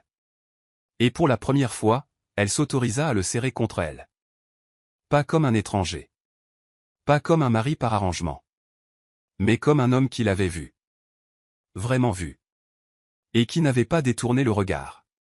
Ses bras l'enveloppèrent avec précaution. Et elle enfouit son visage dans son épaule. L'odeur de lui. Propre. Chaude. Quelque chose comme du cèdre. L'enveloppa comme un souvenir dont elle ne savait pas qu'elle avait besoin. Ils restèrent ainsi un long moment. Juste deux cœurs battant enfin sans armure. Et tandis que la pluie continuait de tomber, Emma réalisa que quelque chose avait changé pour de bon. Elle n'était pas seulement en sécurité avec lui. Elle voulait être près de lui. Et peut-être Juste peut-être. Ce n'était plus seulement de la survie. C'était la première lueur de quelque chose en quoi elle avait cessé de croire il y a longtemps. La tendresse. Et l'amour. Emma avait toujours pensé que la première fois qu'elle embrasserait quelqu'un, ce serait gênant. Peut-être précipité. Peut-être tremblant. Peut-être quelque chose qui arriverait et la laisserait se demander pourquoi tout le monde en faisait toute une histoire. Elle n'avait jamais imaginé que ce serait comme le silence trouvant enfin sa voix. Le moment s'était construit. Non pas à travers des mots répétés ou des gestes romantiques. Mais à travers des moments calmes. Le genre qui s'installait dans ses os et y restait longtemps après qu'il ait quitté la pièce. Cela commença ce soir-là. Elle était de nouveau dans le jardin. Assise près de la vieille fontaine en pierre juste après le coucher du soleil. Le ciel était devenu lavande. Et les premières étoiles commençaient à percer à travers les nuages qui s'amincissaient. Le froid lui mordait les doigts. Mais cela ne la dérangeait pas. Le froid la maintenait présente. Réelle. Elle entendit ses pas avant de le voir. Richard se déplaçait dans le jardin comme s'il lui appartenait. Ou peut-être comme si le jardin lui appartenait. Il portait un pull sombre. Son manteau déboutonné. Et son expression illisible. Mais pas froide. Vous n'arriviez pas à dormir, demanda-t-il. Sa voix était un fil délicat dans l'air. Emma secoua la tête. Je ne voulais pas être à l'intérieur. Les murs étaient trop silencieux. Il s'assit à côté d'elle sur le bord de la fontaine. Pas trop près. Pas trop loin. Ils restèrent assis en silence un long moment. Puis elle parla. Vous vous souvenez de la première fois que vous m'avez vu? Il tourna légèrement la tête. Oui. Qu'avez-vous vu? Il ne répondit pas tout de suite. Quelqu'un qui essayait de ne pas s'effondrer dans une pièce pleine de gens qui se fichaient de savoir si elle le faisait. Elle expira lentement. C'est exact. Je me souviens avoir pensé, continua-t-il, que vous portiez plus de poids dans vos yeux que la plupart des gens n'en portent dans leur vie entière. Emma ravala la boule qui montait dans sa gorge. Je pensais que vous étiez terrifiant, admit-elle. Richard haussa un sourcil. Terrifiant? Vous étiez si maître de vous. Si silencieux. Je ne pouvais pas vous lire. Je pensais que vous m'écraseriez sans ciller. Un léger sourire effleura ses lèvres. Et maintenant? Elle hésita.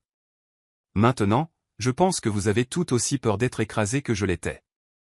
Son sourire s'effaça, remplacé par quelque chose de plus profond. Ses yeux ne quittèrent pas les siens. Vous pourriez avoir raison. Le vent s'agita autour d'eux. Emma leva la main pour glisser une mèche de cheveux rebelles derrière son oreille, et le regard de Richard suivit le mouvement. Mais il ne bougea pas.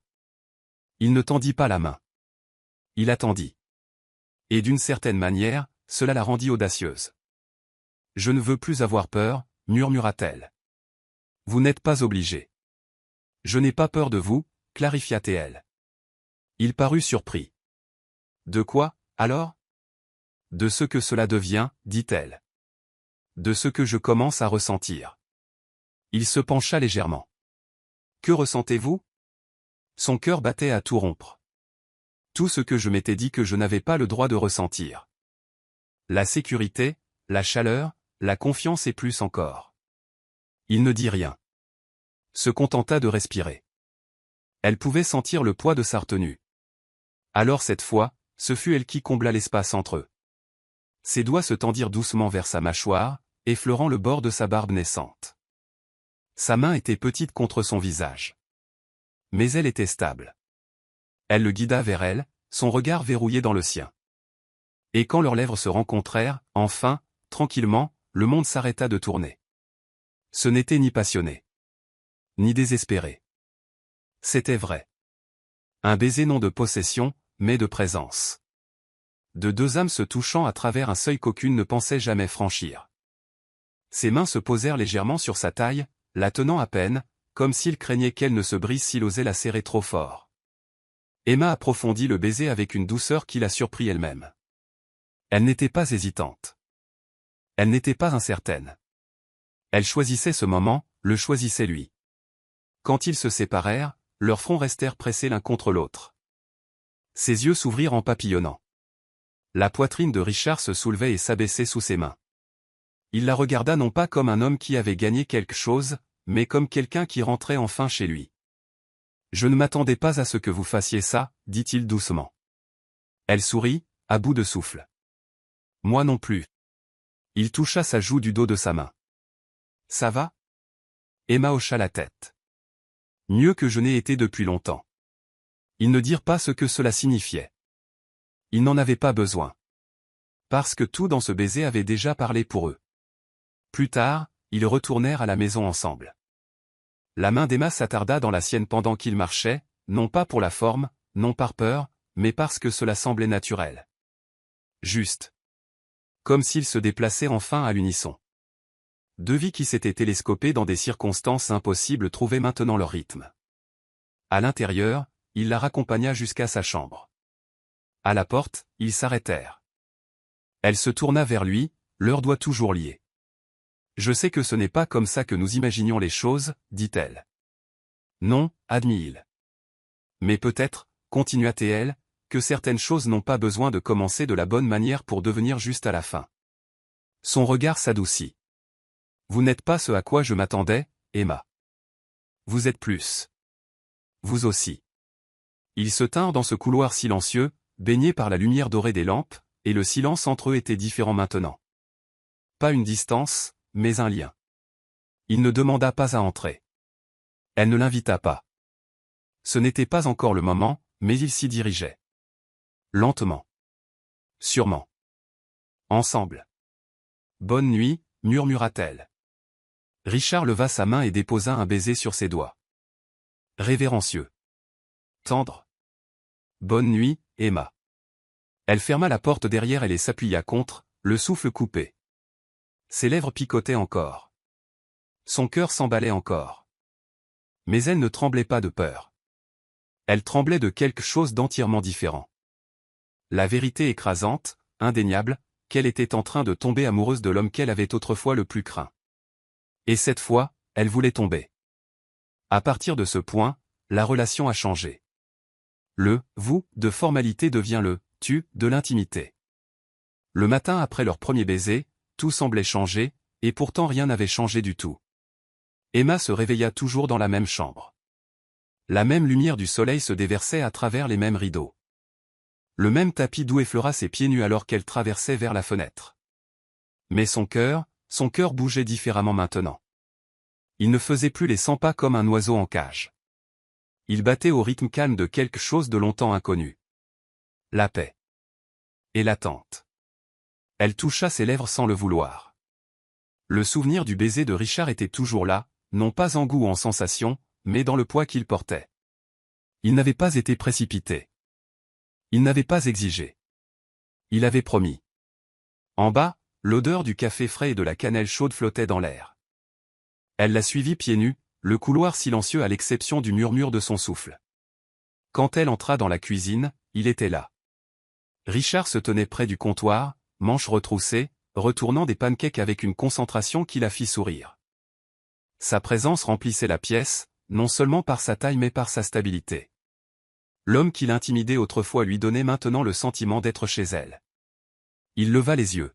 « Bonjour, dit-il, la voix basse mais incontestablement chaude.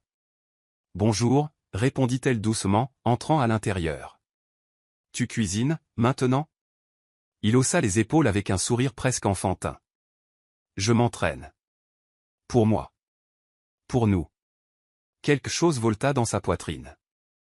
Il dressa la nourriture dans les assiettes et lui fit signe de s'asseoir à table.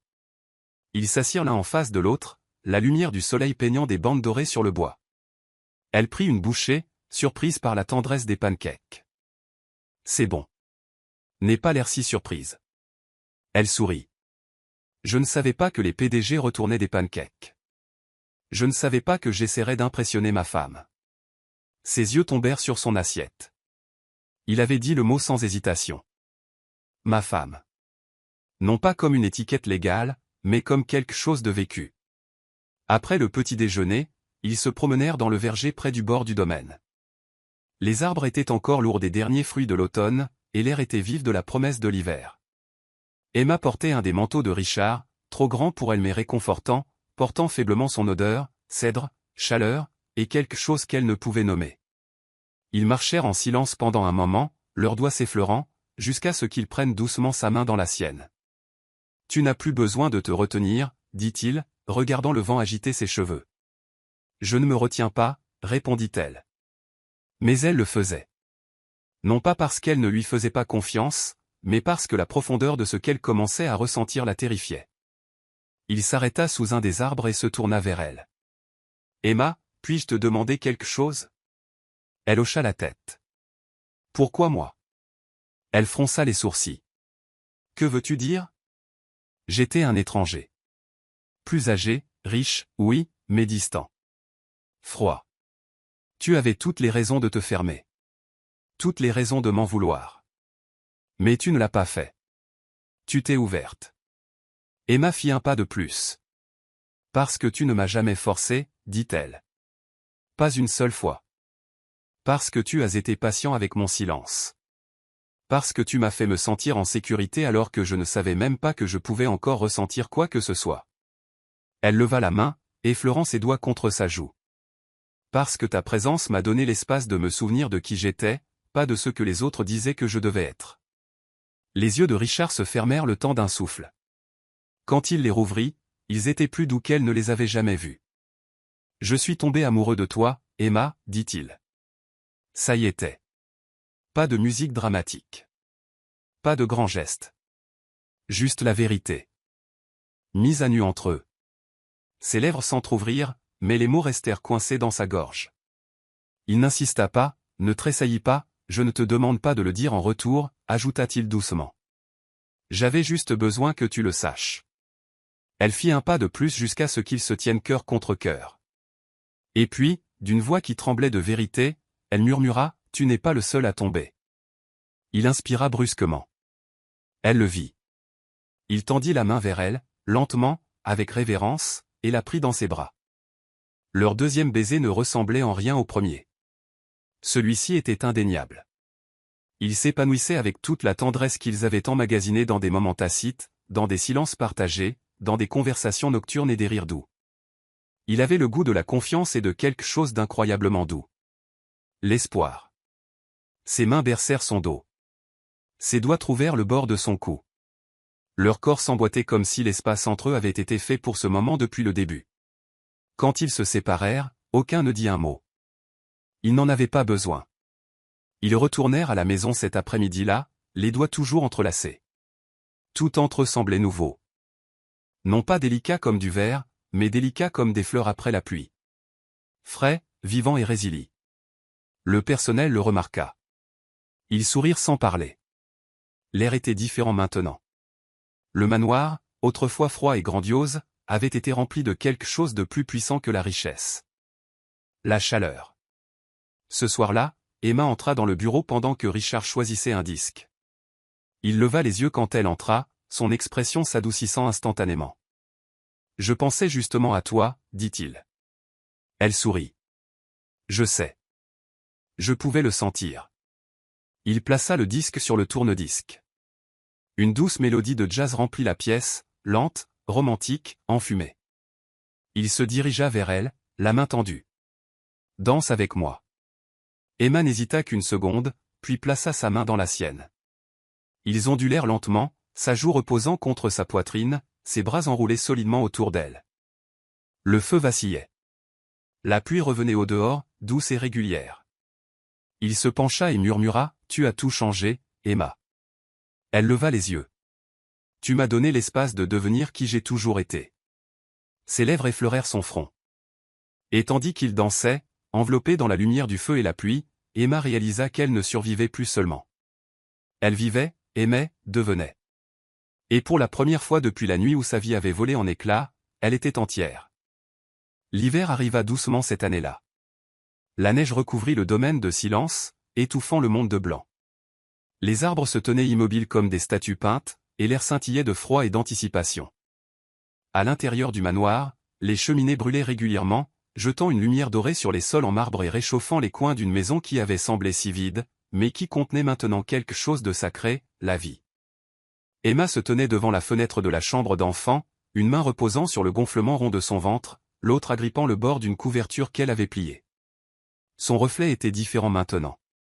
Son visage s'était adouci. Ses yeux, autrefois assombris par le chagrin, brillaient de quelque chose de nouveau, pas seulement la paix mais un but. 7 mois s'étaient écoulés depuis le jour où elle avait embrassé Richard sous les étoiles aux 7 mois de transformation lente et régulière, de confessions chuchotées et de routines partagées, de matins avec café et rire, de nuits remplies de jazz doux et de bras enroulés autour d'elle comme une protection et une promesse. Et puis un matin, le test était revenu positif. Au début, Emma avait paniqué. Ses mains tremblaient. Son souffle se bloquait. Son cœur s'emballait avec 100 questions. Était-elle prête? Le serait-il? Et si le passé revenait en force pour voler ce qu'elle avait à peine commencé à construire? Mais alors elle était entrée dans le bureau, le test serré dans sa main, et l'avait trouvé lisant près du feu. Il avait levé les yeux, vu son visage, s'était levé instantanément. Elle n'avait pas parlé. Elle lui avait juste montré. Et Richard, l'homme autrefois si composé, si illisible, cligna des yeux, puis cligna encore, et sourit. Un vrai sourire, large, désarmé, presque enfantin. Il la prit dans ses bras sans un mot, et pendant longtemps, ils se serrèrent l'un contre l'autre. Je n'ai jamais eu de famille avant, avait-il murmuré cette nuit-là, sa main reposant protectrice sur son ventre. Mais si tu es à moi, je n'aurai jamais besoin de rien d'autre. Maintenant, le bébé était presque là. La chambre d'enfant avait été transformée. Mur bleu doux avec des moulures ivoires, tapis moelleux, étagères remplies de livres et d'animaux en peluche. Emma avait tout choisi elle-même, mais Richard avait été là à chaque étape. Du choix des berceaux à l'assemblage des mobiles, en passant par le fait de se tenir dans le magasin pour bébé avec un air de confusion absolue devant les chauffe-biberons. Il était nerveux. Elle pouvait le voir. Mais il était aussi présent. Et c'était ce qui comptait le plus. « Tu penses qu'il aura tes yeux ?» demanda-t-elle un soir, alors qu'ils étaient allongés ensemble sur le canapé. Richard traça un cercle lent sur la courbe de son ventre. « J'espère qu'il aura les tiens. Et ton cœur. » Elle sourit, endormie. « Et s'il a ton entêtement ? Alors nous avons des ennuis, » rit-il doucement. Ils s'endormirent ainsi, enchevêtrés dans la chaleur, avec le son du rythme régulier du bébé entre eux. L'accouchement commença un mardi. Cela commença par une traction vive bas dans son abdomen alors qu'elle se brossait les cheveux. D'abord, elle l'ignora. Une autre contraction de Braxton Hicks, probablement. Mais ensuite vint une autre, et une autre. Au moment où elle appela le nom de Richard, ses mains agrippaient le bord de la coiffeuse, et son souffle venait par vagues courtes. Il apparut instantanément. « Je pense que c'est le moment », murmura-t-elle, les yeux écarquillés. Il ne paniqua pas. Il prit simplement sa main, embrassa sa tempe et dit « Je m'occupe de toi ». Le trajet jusqu'à la clinique privée fut rapide mais prudent. La neige tombait toujours, calme et persistante, comme un silence sur le monde. Emma serra sa main fermement dans la voiture, et Richard ne la lâcha jamais.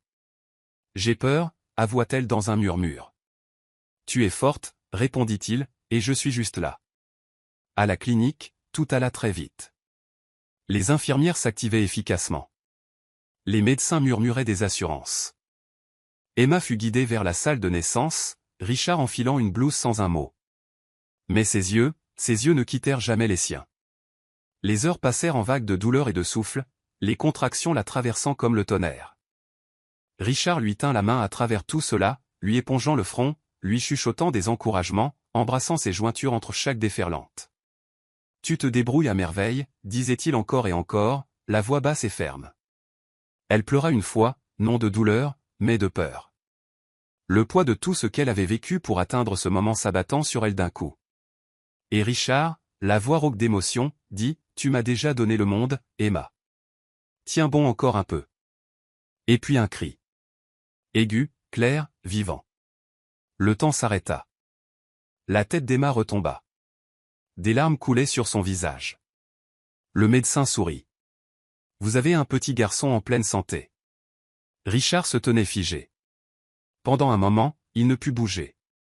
Il se contenta de fixer la minuscule forme frétillante qu'on plaçait maintenant sur la poitrine d'Emma, le visage rouge, parfait, ses petits poings s'agitant comme s'il était né pour se battre pour sa place dans ce monde. Emma leva les yeux vers lui, à bout de souffle, radieuse. « Richard », murmura-t-elle, « il est à nous. » Il s'approcha, tomba à genoux près du lit, sa main plana au-dessus du bébé, presque peur de toucher. Mais alors il le fit. Il effleura d'un doigt la joue douce du bébé. L'enfant se tourna vers lui, sa bouche cherchant. Des larmes montèrent aux yeux de Richard, silencieuses, stupéfaites. « J'ai bâti des empires », murmura-t-il d'une voix rauque. « Mais à toi lui vous êtes la seule chose qui ait jamais vraiment compté. » Emma tendit la main vers la sienne, et ensemble ils restèrent là, mère, père, fils, enveloppés dans un moment trop sacré pour les mots. Cette nuit-là, dans le calme de la chambre d'hôpital, Richard berçait leur fils contre sa poitrine. Emma regardait depuis le lit, fatiguée mais rayonnante, ses yeux ne les quittant jamais. Il leva les yeux. « Il te ressemble, dit-il. » Elle sourit. « Il ressemble à l'espoir. » Ils l'appelèrent Benjamin.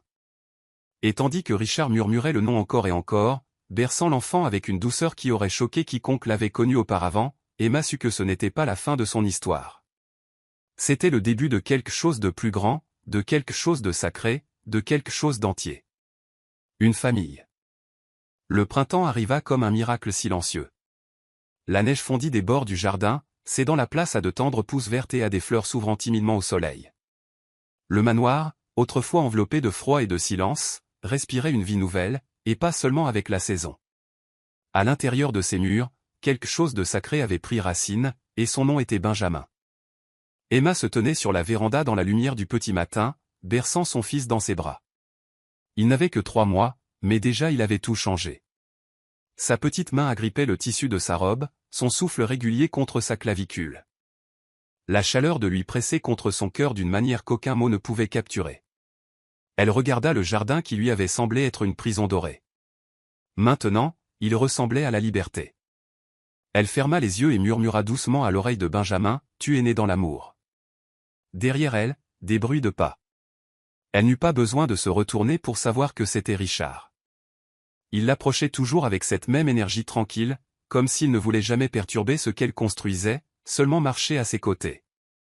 Il vint à ses côtés et plaça une main au creux de ses reins. Son autre main caressa doucement la tête de leur fils. « Il dort mieux quand tu le tiens, » murmura-t-il. Emma sourit.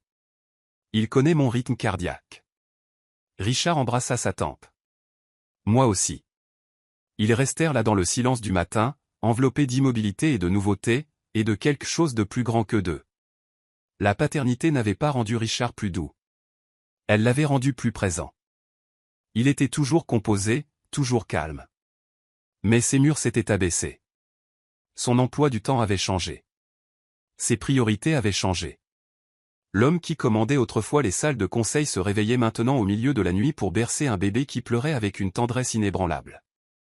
Un après-midi, elle le trouva endormi dans la chambre d'enfant, Benjamin blotti sur sa poitrine, sa main reposant toujours protectrice sur le dos de leur fils. La vue lui avait coupé le souffle, non pas parce que c'était rare, mais parce que c'était réel. Emma n'avait jamais imaginé une vie comme celle-ci. Pas quand elle se tenait au bord de la tombe de ses parents, pas quand elle fut vendue dans un mariage qu'elle n'avait jamais voulu, pas quand elle tremblait durant sa nuit de noces, attendant d'être brisée. Mais l'amour était venu quand même. Pas comme une tempête, mais comme un abri. Il était venu par la patience, par le silence, par un homme qu'il avait choisi non comme un prix, mais comme une personne. Un soir, alors que le coucher de soleil déversait de l'orange et du rose dans le ciel, Richard lui apporta une lettre. « J'ai trouvé ça, » dit-il, la lui tendant doucement, dans une de mes vieilles boîtes. Je l'ai écrite. La semaine après notre mariage.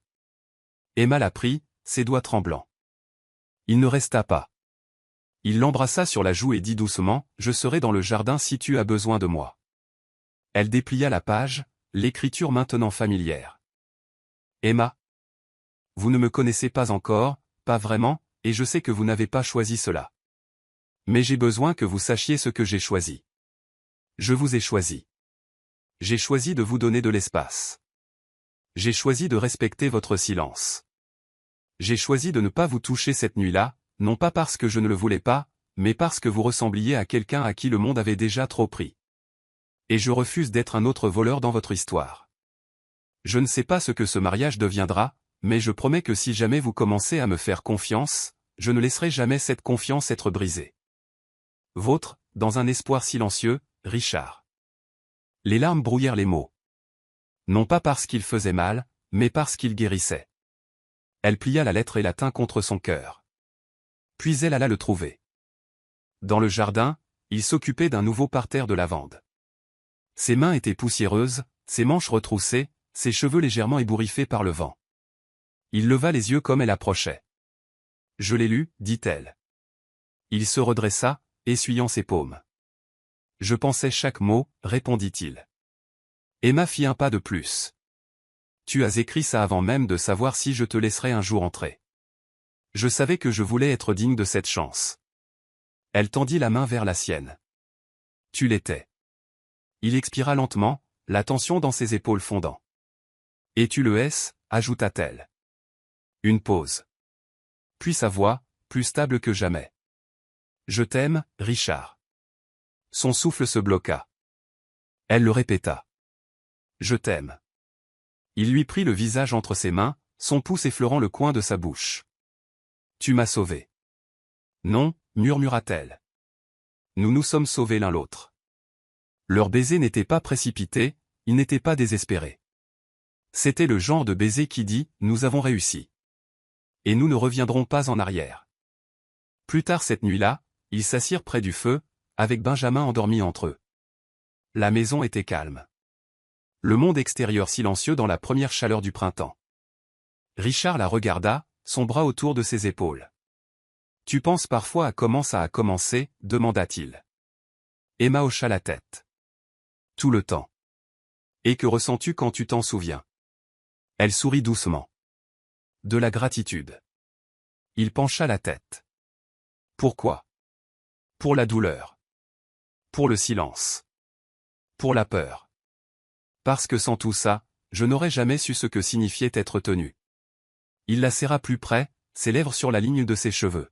« Tu es aimée, Emma. Profondément. Entièrement. Toujours. » Elle ferma les yeux et laissa les mots l'envahir comme une bénédiction. Elle avait été vendue. On l'avait réduite au silence. Elle avait eu peur. Mais elle avait survécu. Et plus que ça. Elle s'était transformée.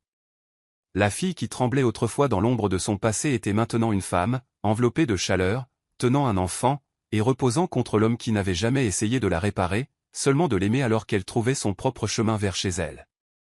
Et tandis que le feu crépitait et que le bébé respirait doucement entre eux, elle murmura une prière. Non pas pour s'échapper. Non pas pour oublier. Mais simplement ceci. Merci d'avoir laissé l'amour me trouver là où je pensais qu'il ne le pourrait jamais. La conclusion promotionnelle. Elle a été vendue comme monnaie d'échange. Elle est entrée dans cette maison avec de la peur, des cicatrices, et un cœur en silence. Mais là où elle s'y attendait le moins, elle a trouvé des bras qui ne l'ont pas piégée. Ils l'ont étreinte. Et dans la chaleur d'un amour patient, elle est renée. Parce que parfois, ce qui ressemble à une sentence est le début d'un miracle. Si cette histoire vous a touché, laissez un like, abonnez-vous à la chaîne, et dites-nous, d'où écoutez-vous ce message ? Votre soutien est ce qui nous permet de continuer à vous apporter des histoires comme celle-ci.